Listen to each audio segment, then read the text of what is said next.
This winter has been a rough one, from the polar vortex to near record amounts of snow. And the city has often been working around the clock to make sure residents are aware of how the conditions can affect them.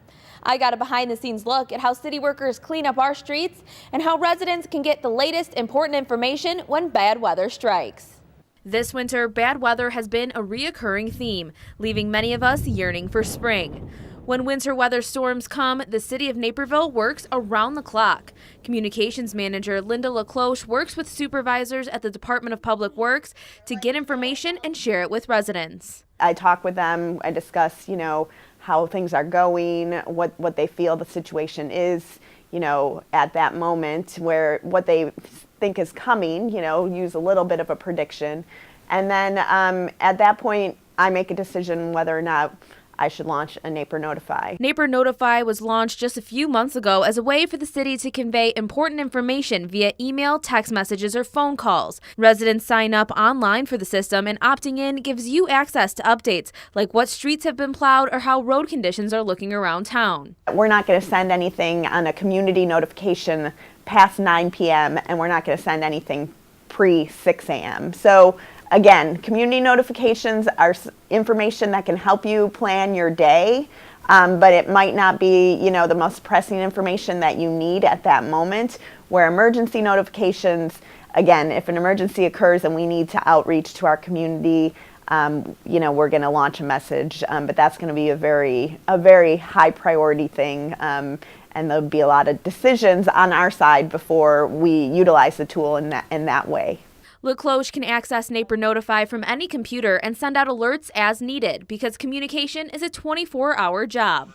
Another around-the-clock job is plowing. Once 2 inches of snow have fallen, the city deploys their fleet of snowplow drivers to work 12-hour shifts until the streets are clean. I had the chance to ride along on a shift which starts with inspecting your plow and filling it up with salt and sodium chloride. Once the snow is, for the most part, stopped, we start all of our streets are prioritized, and they start with arterials, which are the main roads with a higher speed limit. And after arterials, we have what they consider priority 1s, priority 2s, and priority 3s. Priority 1s, obviously, are a lot of the main roads that come in and off our arterials. So, like our assignment this morning is basically start with your arterial and basically work your way down as the priorities go. Drivers are split into districts, and they're in constant contact with Snow Command as they finish the streets in their area. Communication is key in keeping everything running smoothly. If another district needs a hand, or I may need a hand, or other drivers might need a hand, it's a lot of teamwork that goes on here too. We all work together to get things done, but at the same time we have to communicate with our winter ops, our snow commander, because all of the information gets marked down as everything's done.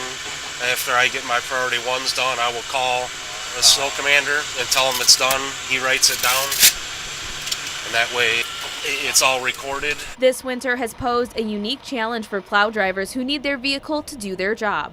Each time we have a call out with winter ops, there's 22 of us that come out, so there's 22 city trucks, big trucks that go out at one point in time. Now, if we get a lot of snow and we need, depending on the timing of it, we have contractors that come in and help us too.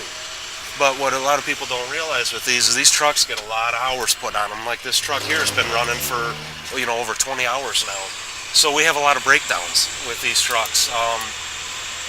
We have a very good fleet department that is there to take care of these. That, I think, has been one of the biggest challenges this year, keeping the trucks running. Drivers like Clint spend a lot of hours behind their plows and would offer drivers one piece of advice. If the snow's blowing, it's dark, you can't see, just try and tell people, give us room. I understand everybody's got to be somewhere, but we want to do this safely. We don't want anybody getting hurt. We don't want to damage anything. We just want to do this safely.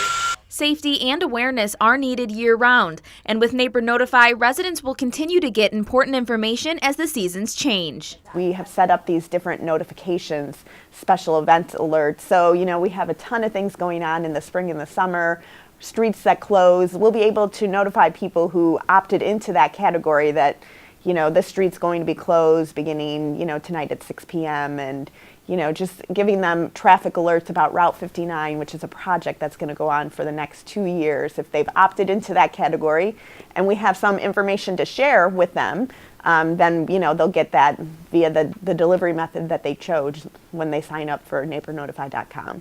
Residents who sign up for Naper Notify can learn when crews are working on projects in their area and will be notified of all emergencies, not just weather ones. If you are interested in Naper Notify, visit naperville.il.us/Naper Notify. I'm Jordan Abadea reporting for Naperville News Extra.